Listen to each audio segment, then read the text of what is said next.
Hey everyone, so finally we're live. I got a message from Vlad. He's a Romanian entrepreneur.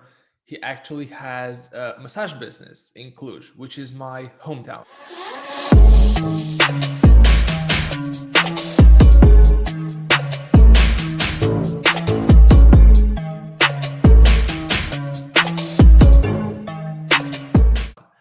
And he's here on the call with us today, and we're about to discuss marketing. Hey Vlad.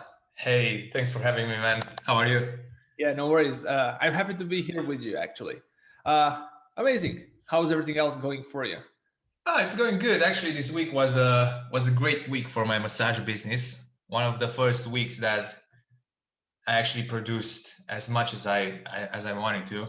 Nice. But it could get better. You know, it's a new business. I just finished my course maybe 2 months ago, and I started working on my own, doing massages.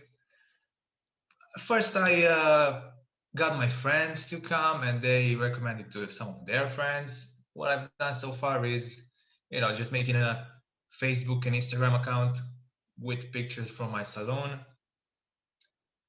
and people have actually stumbled upon it that I don't know yet. I haven't invested in ads or anything like that.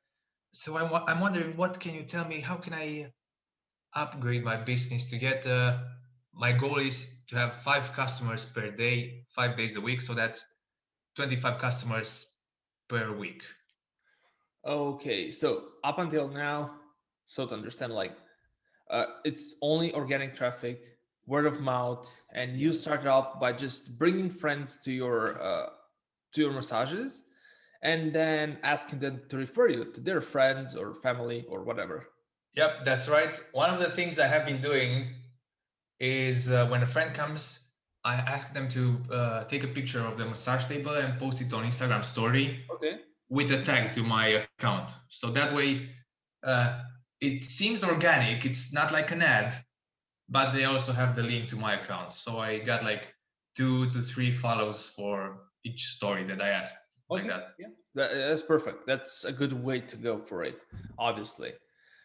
Also, do you have, I mean, do you collect actually their email address? I mean, not for your friends, obviously, but I assume you got some new people as well coming in for massages. Do you get their email address, their phone number? No, no. And now that you say that, it would actually make a whole lot of sense because I usually go with the method of contact that they use. So, for example, if they text me, I have their phone number. If they write me on Instagram, I have their account. But you're right. I think I should make like a document with all their info. Yeah. So the good thing, like, you can go like with a free version of this. So you can just create a Google form which asks for their name, email, and phone, just the basic stuff. And probably you can add another question in there, just I don't know, to make it more reasonable. Like, do you have any problems? Do you have any specific areas you need help with? I mean, like, I don't know, like, do you have like back pain or neck pain or whatever that is, you know? And Hmm. you would have like a small database coming forward. The thing is with lists is, I mean, the list is the most important aspect of like every business. In theory, you should make at least $1 per month per person on the list. So, but from my experience, what I've seen is that it's usually way higher than that. If you just make $1 per person, it means you're on the low end. What I mean by $1 per person. So let's say you have 1,000 people in your list. It doesn't mean you have 1,000 people who have visited you or got a massage with you, but they were interested at some point in your services. So you got their email, and now you email them monthly. And from all of those 1,000 persons, that month you should make $1,000. So probably like, I don't know, like a handful of them, like five, let's say. They will come get massages. They will bring their friends, and this is just because you emailed them earlier that month and you reminded them about your services. So this is why it's like hugely important to have a list. So this is like the first thing I would implement in your business right now. Just have some sort of way to get their email address, at least, if not even the phone number. I see. I see. And about the phone number, do you recommend also texting them on the phone or just the emails? I mean, text is more intrusive, so it can bother some people. What I would do, I mean, I would text them, but only once a month or once every 3 weeks, something like that. Whereas with the email, you can go crazy. You can just email them every single day, and worst case scenario, they will unsubscribe, and that's it. But with text, it's kind of harder because there's no unsubscribe button. What you can do, which is kind of in the middle, is to create a WhatsApp group with all of them gathered together. And I mean, there is this risk of sharing information between them, like their phone numbers, which some of them could not really be pleased with, but you can ask them beforehand. And inside that WhatsApp group, you can just post regularly because they can mute that if they don't want to be there anymore. I see. Yeah, cool. So I'm that would be one. definitely gonna start with the emails. That's a Yeah, great idea. that's the easiest way around it, definitely. So my ideal customer, yeah, in Cluj, there's a lot of IT companies. So there's a lot of people working at the desk, and I'm thinking to go for these type of guys who are having a desk job and probably some back pain as well, Okay. and sports people. So it's either you make no sport at all or too much sport and you need to recover. That's how I see it. Okay. Uh, so there's like two complete opposites here. Like it's Yeah. either you're like a super sporty guy, you like I don't know, like you train for 4 hours a day, or you're this dude who sits at his computer all day, like probably crouch or something, and he has a lot of back and neck pain. The problem with this is that even though your solution is for both, I think you can agree that it's not the same massage you would give both. Uh, that's making it harder to segment your list. So I would go only after one segment. I'm not sure after which one, because this is your choice after all, but I would definitely pick the one that has more people inside that customer pool. Ah, I see. Yes, yes. That definitely is the desk job, guys, because Okay. they probably have more money as well, and there's definitely more of them in Cluj right now. And probably like a person who's super much into sports, they and like I mean, if they're training for 3 or 4 hours a day, probably they're playing professional sports and they already might have someone assigned for them at their club, doing Yeah. massages for them at a discount or something. So probably it Hmm. would be harder for you to get in front of them. Yeah, I get it. Just gonna write that down. That's a great idea. But I would just focus on one group and just deliver, like, craft your massages and your services and everything that you do around those people. Uh, and what I mean by this is probably some of them, I'm not sure, but probably some of them would want you to go to their homes or their offices, or whereas some of them would want to come to your massage parlor. So it's just a matter of just focusing on them. Now, about ads, I haven't run any ads whatsoever, nothing paid, and I don't really have much to invest in it.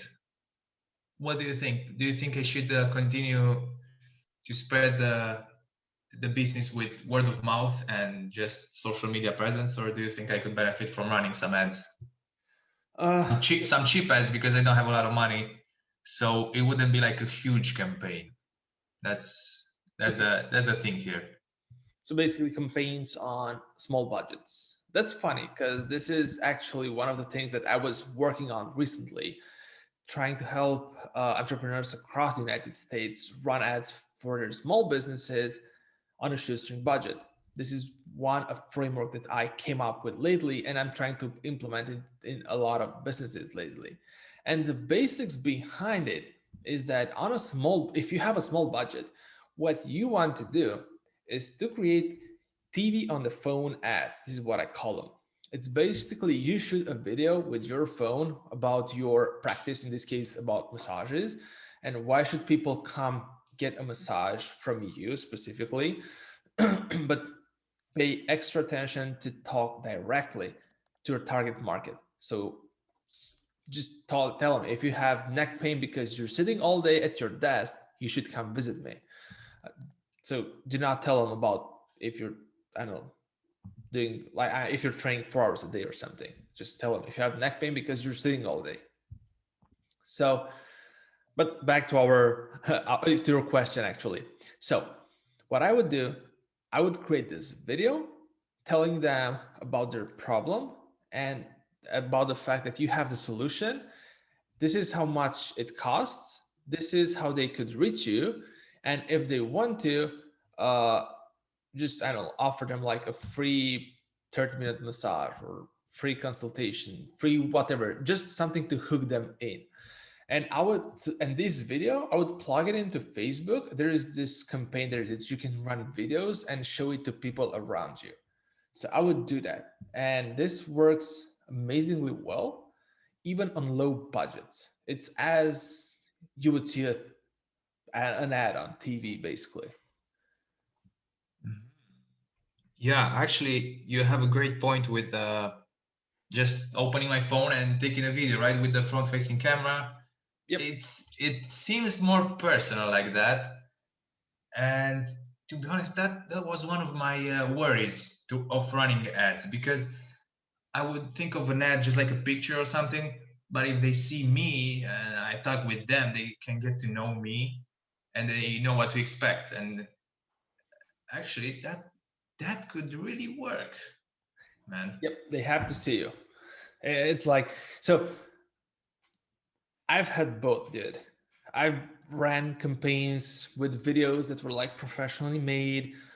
So it was this guy from Florida. He had this video made for him. I think it cost him around 10 grand or something like that. It was crazy, like all this editing, all this, like the guy who made it for him, he edited rap music videos. So it was like crazy. It was an amazing video to watch. But when we ran ads towards, I mean, for that video, it was crap. Like nobody would ever clicked on that. I don't know why, but same business, same guy, 30-second video, shot on his iPhone, looked crappy. The sound was okay, but like the surroundings, the lighting, the I don't know, everything else was like off. There was no script whatsoever. And that video is still running to today after 1 year of I think we've pushed more than $2,000 into that video. It's doing that great, basically. Ah, I see. It's mostly what I figured. It's mostly because people and potential customers want to see the true face of you rather than an edited version of yourself because it makes you more approachable and down to earth. Hmm. How about, let's talk about some numbers. How much do you think it would be the lowest I could invest in an ad to see if it works or not? Well, so this depends a lot, obviously. Uh, but I would say for the ad you're looking after, the TV on the phone ads, I would just show it to at least 10,000 people before I could say, well, this works or it doesn't work. But here's the catch, there are a lot of different types of ads. You're specifically after the ones that, hey, that say, hey, I'm Vlad, I do massages, call me if you want. And you cannot really track that. Like it's super hard to track an ad on TV, right? You're not an e-commerce shop. That would be super easy to track. I invested $1,000 in ads. I made back $3,000. I'm good. Uh, Yours is harder. So I would say leave it until 10,000 people see it. It's easy to track that in Facebook analytics, or just leave it up for like 2 months and try to use something that I call redneck analytics, which is basically you're looking at last month and comparing to this month, like how much revenue did I get from that, basically, because I didn't do anything else besides it. And do you think I should make more ad groups, more targets right here, or should I just make one and done and just leave that one? Like I saw on YouTube this kind of like test ad campaign stuff, and I don't really know what's up with that. Maybe you can give me an advice.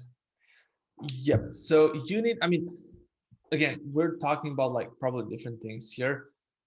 On a average basis, what I do is create a bunch of ad groups with different interests in them.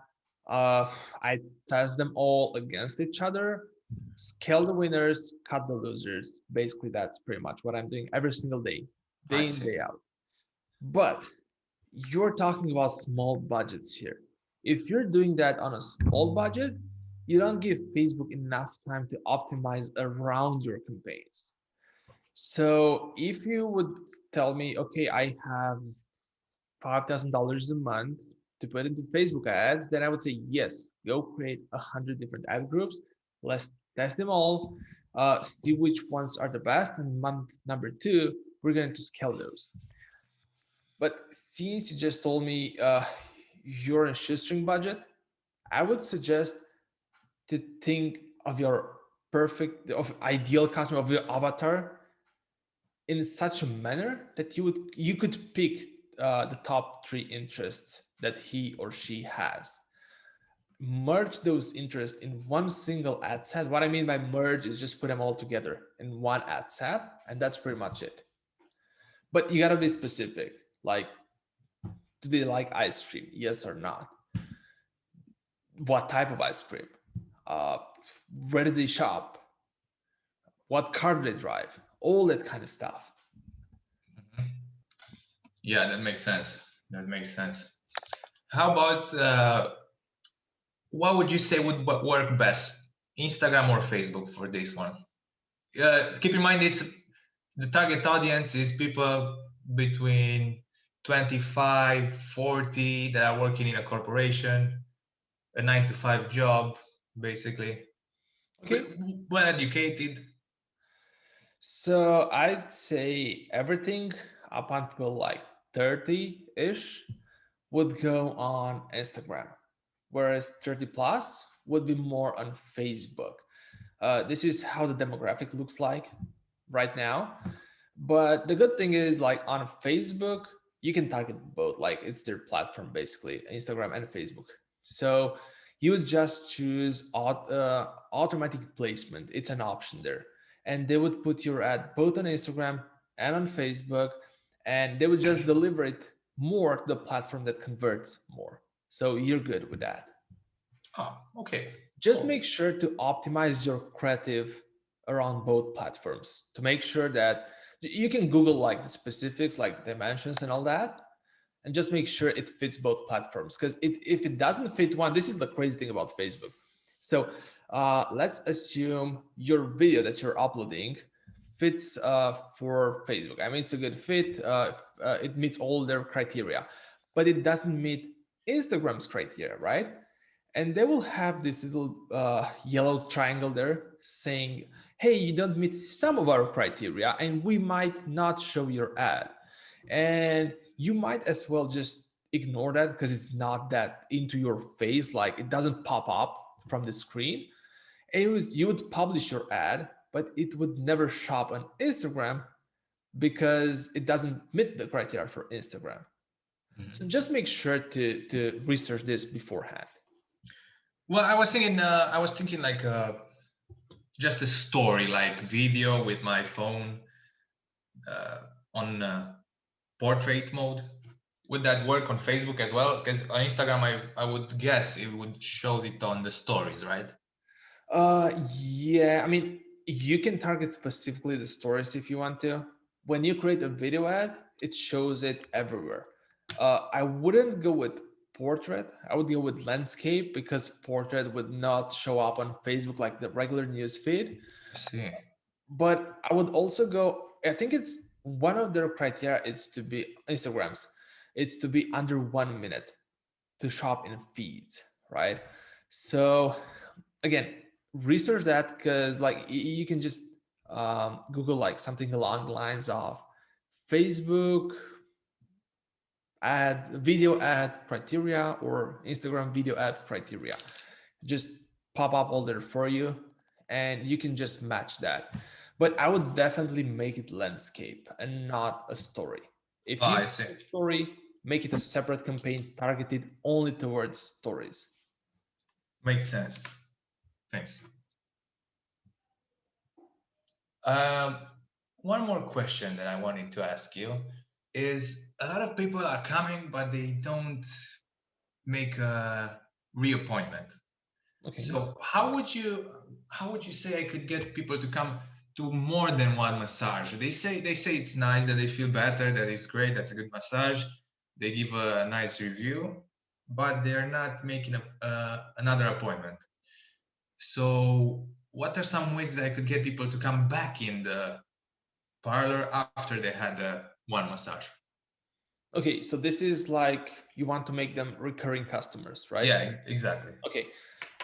So the first thing is exactly what we talked about at the beginning of the call. It's about having a list, putting them on a list, emailing them regularly with your offers, whatever you have new. Same with a phone number. So that's one thing you could do. The other thing that I suggest doing, I'm not sure, do you charge by massage or do you have like a monthly plan or how does this work? For now, I charge by massage, and I'm thinking about making like a monthly plan. For example, you get 5 massages at a cheap, reduced price. Okay, And I would do yeah, that. This is what I was going to suggest. Like as soon as you finish with the massage and the guy's dressed up and ready to go, you would say, "Hey, it's I don't know, like $50 to come for another one-time massage, but I have this plan. It gives you one massage a week for the entire month, and instead of being $50 to massage, it's just $35. Do you want to buy it? It's a one-time offer. You can buy it right now on the spot, or you can lose it and just come with another $50 whenever you want." hmm So I would just create this scarcity right there when because you just told me they're feeling amazing after the massage. So I would just put this in front of them so they know about it. I yeah, I get what you're saying, and I will definitely mention it after the massage. But I feel that they would know it's like a fake scarcity, because I would probably have the offer on my page as well. So, wha- I mean, the how do thing you? is, like,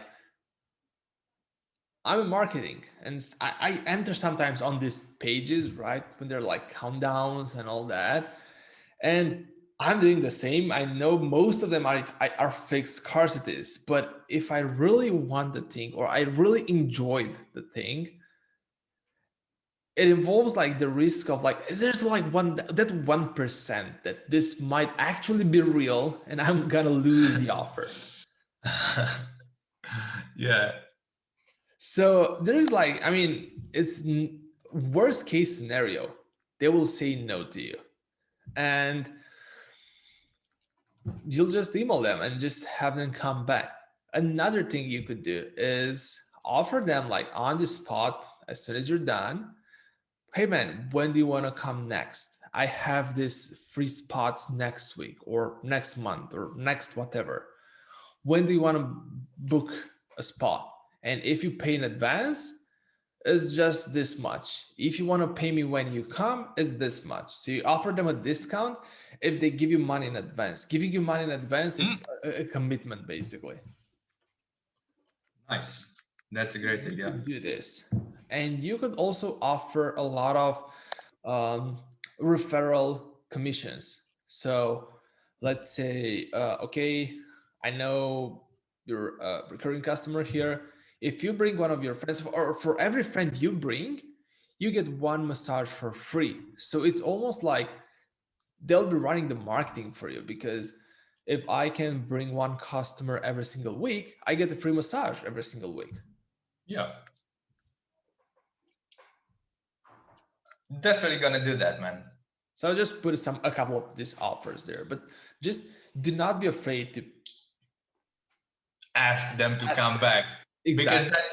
that's exactly what I've been afraid for now. I was feeling like, oh, I don't want to make them do it and be polite about it. But now that you're saying, I really should ask them to make another appointment, especially the idea of offering a discount for giving money in advance. Man, that's that's genius, man. Thanks. No worries. Glad I could be of help. Like, and again, like this thing, I know I've been there. I know a lot of my clients, my friends have been through this. I know why you're afraid to ask, because like we as people are usually afraid of the guy who calls us and tells us like, hey, I have this cool water filter or this new multi-level marketing shit that I'm into. Do you want to buy from me? And you're like, hey, dude, just hang up, because I don't want to hang up on you, right? And Yeah, you're like, I don't want to be that guy, you know? I'm not, exactly. and you're like, you have this fear. But the thing is, like, in our psychology, we all love to be sold to. So we love to buy stuff. That's why there are like so many expensive things out there. That's why we buy all this stuff we don't really need. So we love to buy things. We love to be sold to. The only thing that we don't like, it's the guy who sells us something to be a jerk. So as long as you're not a jerk about it, you're gonna be good. That's everything you have to do. And not being a jerk about it means like, do not be, I would say, pushy without any reason. Like, so, but that doesn't apply in this case. Like, that would be like calling like random people and telling them, hey, do you want to come to a massage? And they would say, no, who are you? Doesn't really matter. Want to come to a massage? Yes or no? That would make you a jerk. But these are people who are already coming to get a massage. So they're interested in the massage. They just told you they loved it. So it's okay to try to sell them more. And it's Mhm. okay to offer them a discount to pay in advance or whatever it is. Great. Definitely will do it. Any other thoughts?